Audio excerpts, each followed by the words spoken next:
this week? Well, this is the second time I've met the students from the Academy. One person is the same as last time, but the others are all new to me. I think they're wonderful. They're very open, they're friendly, they're willing to try new things, and I am asking them to do rather odd things according to what they already know, and they've been very generous about that, and I think we've had a good time. The repertoire is very particular. It's very based on speech, and the accompaniments, this has been the joy of it, not just wonderful musical singers, but lovely cellists, one gambist, one lute player, and various people playing harpsichord. So the singers have the right sounds in their ears for this music. They don't have to adapt to instruments that are trying to play what was not written for them. I'm talking about the piano. It's a very wonderful, useful instrument for all sorts of things. It has an enormous repertoire of its own, enormous repertoire for which it is very appropriate to accompany singers. But that does not describe the pieces we've been working on this week. These pieces need a completely different background for the singers. And once you take away that continuous, efficient, modern piano sound, you provide a lot more space and silence. The singers can have a larger range. They can sing lower than they would dare to do with the piano. Every tiny nuance can be heard. It's scary. It exposes a lot of things. It's just like intimately speaking to people. So nothing is hidden. But once you get used to that, and the singers have been very courageous with this, they've been willing to try all sorts of new ideas, I think. They're not new, they're just things that I find make the text easier to embody, easier to express. And the text is really the essence of all this music. This airy mirth belongs to better times. These times are not for songs.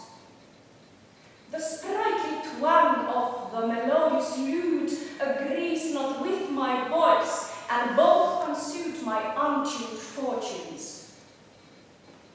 The affected measure of strains that are constrained afford no pleasure.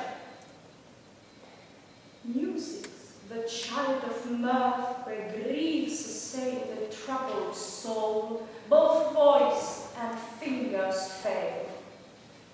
Singers. On the whole, that's, I would say, 90% of it is the power of speech. It is really generally very fine lyrics as well, but very, very precise and demanding and discursive lyrics where each thing you say has to be understood before you say the next one. Otherwise the audience is lost.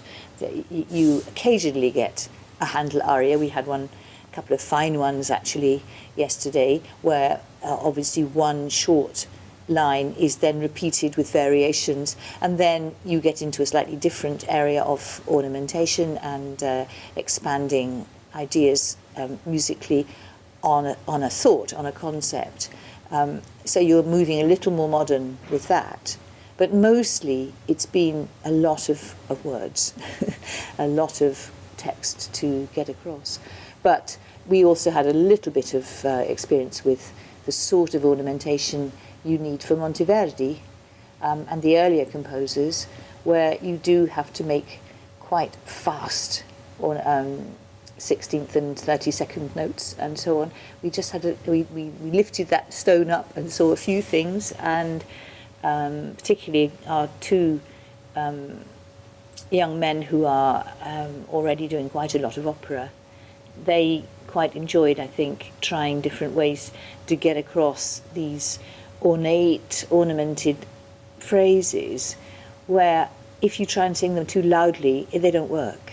You can only sing these little ornaments at a sort of heightened speech level. If you have to project them very far and be very loud, then you have to sing slower. It doesn't work.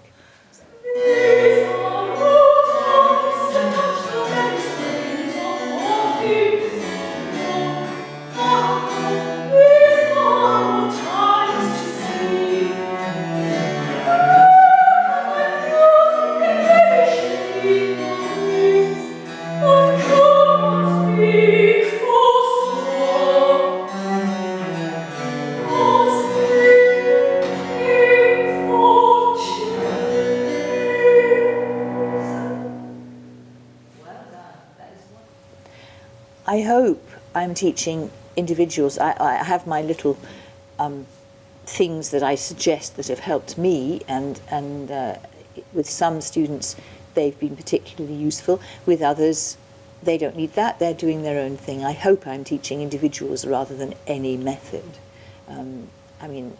Everyone has their own methods for everything, and sometimes you find a young singer who's worked out a lot of good things for him or herself, and you can just let them carry on that way if it's clearly working. I try to discern what the singer is trying to achieve, trying to convey, and if it doesn't work, for instance, tuning, if actually you end up not in tune, a little bit sharp or a little bit flat, it's usually nothing to do with the musical ear. It's to do with tiny details of diction that could really help, or sometimes the way that you start a phrase, the way the air goes in, what you do with it, those quite fundamental things.